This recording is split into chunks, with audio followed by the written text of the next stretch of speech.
শর্ত নাই, মাশরুত। নামাজের শর্ত হচ্ছে পবিত্রতা। যতক্ষণ পবিত্রতা অর্জন না হবে ততক্ষণ আপনি নামাজে ঢুকতেই পারবেন না। পবিত্রতা অর্জনের দুইটা মাধ্যম, পানি নয় মাটি। এখন এমন এলাকায় গেছেন পানিও নাই মাটিও নাই, তখন কি করবেন? নামাজ পড়বেন কি পড়বেন না? প্রশ্ন আসে। এইরকম ব্যক্তিকে ফিকহের ভাষায় বলা হয়েছে ফাকিদুত তাহুরাইন, যার কাছে পবিত্রতা অর্জনের একটা মাধ্যমও নাই। এখন আপনি বলতে পারেন না এইরকম জায়গা আছে কই? একটা তো থাকবে, পানি নয় মাটি। কথা বলে না। মুরব্বী বলছে হেলিকপ্টারে না, আমার দরকার হলে আমি ক্যাপ্টেনকে বলবো হেলিকপ্টার নামাও, মাটিতে আমি তায়াম্মুম করব। সমস্যা হচ্ছে প্লেনে। কোথায়?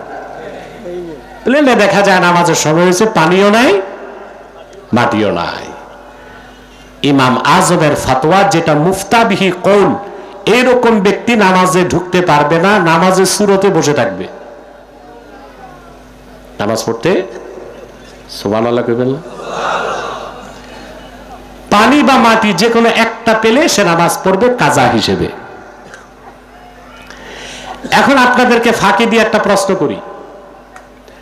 ফিকহের কিতাবে তো আসছে মাটি না থাকলে মাটির ঘটি, বাটি, হাড়িতে চলবে, মাটির তৈরি ঘটিতে চলবে, মাটির ধুলা আছে তাতেও চলবে।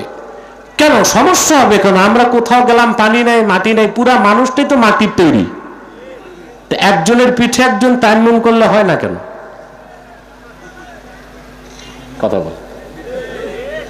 ঠিকটা তো আসলে বুঝো না, এই জন্য ঠিক মতো কইলা না। পুরা মানুষটা মাটির তৈরি না? হওয়ার কথা না? এটা কেন বললাম? যেসব মূর্খরা বাংলাদেশে প্রচার করে যে নূরের চেয়ে মাটির দাম বেশি, একদল গর্দব আছে নূরের চেয়ে মাটির দাম বেশি। তারপর আল্লাহর হাবিবের আরশ চুম্বি সম্মান মর্যাদার বিরুদ্ধে কথা বলে। যে আল্লাহর হাবিব, আহা, এইসব শব্দ মুখে আনতে আমার কষ্ট লাগে। বলে মুহাম্মদ সাল্লাল্লাহু আলাইহি সাল্লাম সাধারণ মানুষ ছিলেন, মাটির মানুষ ছিলেন। চরম পর্যায়ের বেয়াদবি। বেটা, রাসূলুল্লাহ সম্মান চিন্তা করার মস্তিষ্ক তো তোর নাই। তুমি আমি কিসের তৈরি এটা আগে চিন্তা করো। আমরা কি মাটির তৈরি? কথা বল। আরে আমরা যদি সরাসরি মাটির তৈরি হইতাম তা একজনের পিঠে একজনের তায়াম্মুম হইতো কিনা? কথা বলেন। আমরা সরাসরি কেমনে মাটির তৈরি? ভাই, আমাদের বাবা মা কি মাটি খাইছে 3 বেলা? না, মাটিতে উৎপন্ন খাদ্য খাইছে, খাদ্য খাইছে। আসল কথা, মানুষ মাটির তৈরি কেন বলা হয়? আল্লাহ বলেছেন মিনহা খালাকনাকুম ওয়া ফিহা নুঈদুকুম ওয়া মিনহা নুখরিজুকুম তারাতান উখরা। এই মাটি থেকে আমি তোমাদের সৃষ্টি করেছি, এই মাটিতে ফিরায় নেব, আবার মাটি থেকে হাসরে তৈরি করব। এটার অর্থ কি? সব মুফাসসির ব্যাখ্যা করেছেন মিনহা খালাকনাকুম, তার মানে মিনহা খালাকনাকুম বিখালকে আবিকুম আদামা, তোমাদের পিতা আদমকে মাটি থেকে তৈরি করেছি। আমাদের পিতা আদম মাটির তৈরি, এই জন্য বলা হয় মানব জাতি মাটির তৈরি। আর আমরা প্রত্যেক মানুষ হচ্ছি পানির তৈরি। কিসের? বাবার পানি, মায়ের পানি। কথা বলেন। যেটা আরেক নাম বলতে পারেন বীর্য। বাবার বীর্য, মায়ের বীর্য। তাহলে আমরা পানির তৈরি না? কথা বলেন। এটা আল্লাহ কোরআন শরীফে বলেছেন, হাল আতা আলাল ইনসানি হিনুম মিনাদ দাহরি লাম ইয়াকুন শাইআম মাযকুরা ইন্না খালাকনাল ইনসানা মিন নুতফাতিন আমশাজ।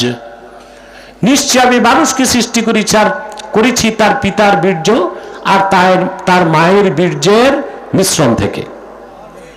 তাহলে আদম হচ্ছে মাটির তৈরি, আমরা হচ্ছি পানির তৈরি, মা হাওয়া হচ্ছে হাড্ডির তৈরি, আর ঈসা হচ্ছে ফুয়ের তৈরি।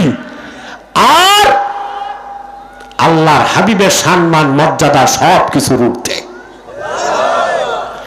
আল্লাহ তাআলা আরশ কুরসি লৌহ কলম সৃষ্টির আগে তার হাবিব মুহাম্মদ সাল্লাল্লাহু আলাইহি ওয়াসাল্লামের নূরকে সৃষ্টি করেছেন।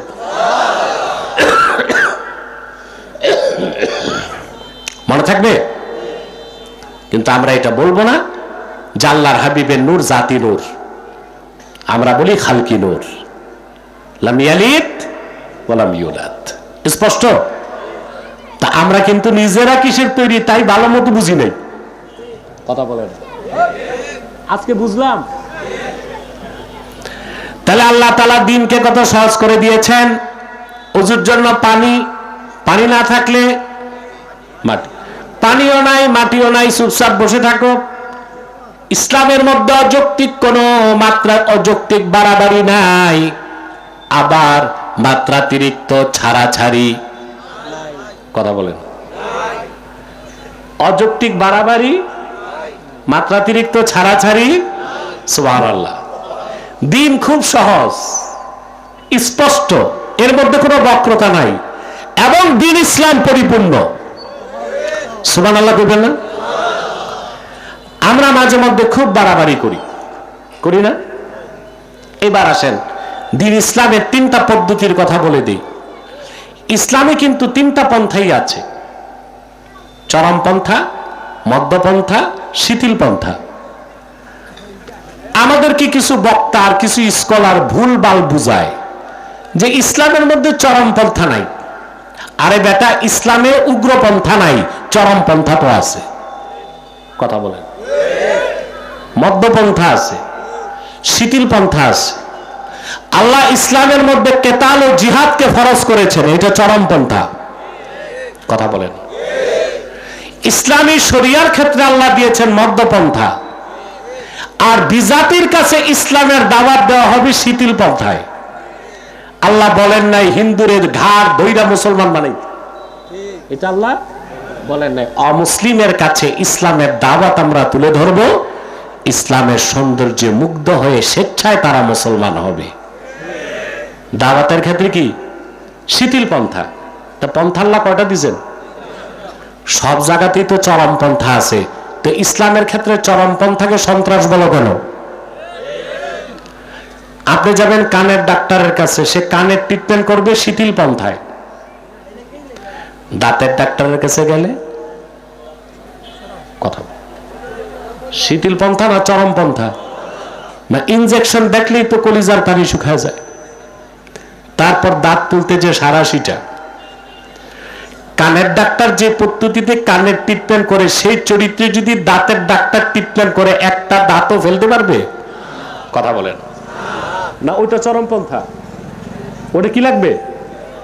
চরমপন্থা। প্রত্যেকটা ক্ষেত্রেই চরমপন্থা আছে। আপনি এটা বুঝতে চান না কেন? ডাক্তারের কাছে যাবেন, আপনার ঘা হয়েছে, প্রথম দিবে অ্যান্টিবায়োটিক, ঠিক না? কাজ হয় না। তারপর যাবে ডাক্তার মধ্যপন্থায়, ক্যান্সার হয়ে গেছে, কেমোথেরাপি, রেডিওথেরাপি, কাজ হয় না। তারপর যাবে ডাক্তার চরমপন্থায়, রুগী বাসুকার মোরগ অপারেশন। সুবহান। ইসলামও তিনটা পন্থা দিয়েছে। শিরক আর কুফরের বিরুদ্ধে ইসলাম দিয়েছে চরমপন্থা, কোনো আপোষ নাই। আর মুসলমানরা শরীয়ত মানার ক্ষেত্রে মধ্যপন্থা, বেদিনের কাছে দিনের দাওয়াত দেবার ক্ষেত্রে শিথিল পন্থা। ওনারা আলেম ওলামা মিছিল মিটিং করলে, জিহাদের কথা বললে বলে এটা উগ্রপন্থা।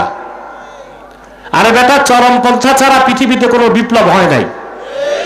আগস্টের 5 তারিখ যেটা হয়েছে, এটা কি চরমপন্থা না? কথা বলেন। ফেসিবাদী সরকার একদিকে অস্ত্র ত্যাগ করেছে, ছাত্র জনতা যে যা পাইছে হাতে, ইট পাটকেল জুতা, একটা তো নিছে। কথা বলেন। ফিকশন হয়েছে। কথা বলেন। এটা কি চরমপন্থা না? কথা বলেন। বাংলাদেশে ফেসিবাদের বিরুদ্ধে যে ছাত্র জনতার বিজয়, এটা গণতান্ত্রিক ভাবে হয় নাই, এটা চরমপন্থায় হয়েছে। বোঝা যায় চরমপন্থাকেও মাঝে মধ্যে গ্রহণ করতে হয়। 15 বছর খালি মাইর খাইছেন, চরমপন্থা গ্রহণ করেন নাই। কথা বলে শুধু খাইছেন।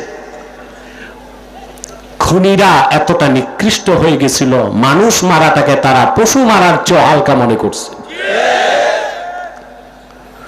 গুলি করে পাখির মতো মানুষকে মিছিলে হত্যা করেছে।